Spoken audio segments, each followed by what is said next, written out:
Welcome back to 8482 Media. Today I'm going to show you guys how to implement aggressive shake onto your TikTok, YouTube Shorts, and Instagram Reels.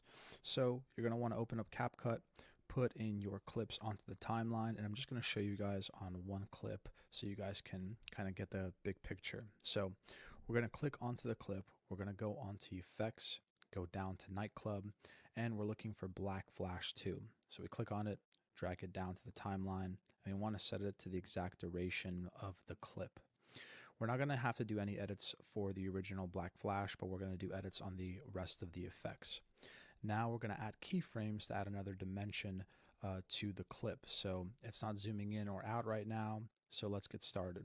We're going to go to the beginning of the clip, click on to the clip, and then we're going to go on the bottom of basics. We're going to just click this keyframe right here that's next to position and size. So click on that.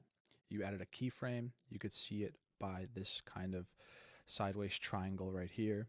And then we're going to go to the end of the clip and click it again.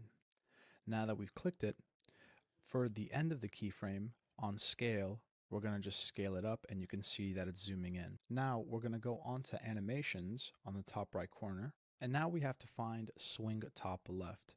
So we're going to go down right here. It should be somewhere here, swing left. So we click on that and we're going to set the duration to 0.3, which it's at right now. And then we're going to go to out point and we're going to try to find fade out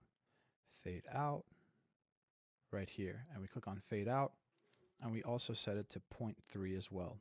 Now we're going to be adding a few more effects.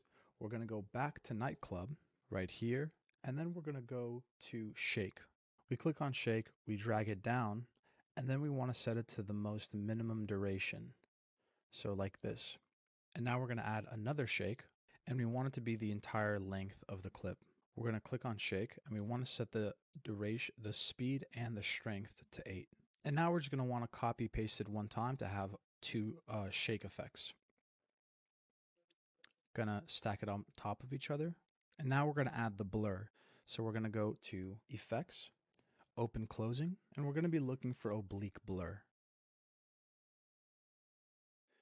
Now this is the last part. With Oblique Blur, we're going to want to set it to 1/3 of the size of the clip. We're going to click on it, and then we want the blur to be 75. We're going to copy it, and then we're going to paste it twice, and we're going to stack these on top of each other. So you're going to have 3 oblique blurs. Now that you have 3 oblique blurs, you're going to set the handle right here, and you're going to paste it twice more. We're going to stack these right next to the 3. And now we're going to edit them to, instead of 75 blur, we're going to go down to 50. We're going to paste one more oblique blur and set it to the end of the clip. And we're going to make this one 25%. And now you have successfully added aggressive blur to your clip. So let's play it. I'd say that's pretty awesome. If you guys found this video helpful, please leave a like down below. If you guys have any questions, comment down below. Thank you guys for watching and have a great day.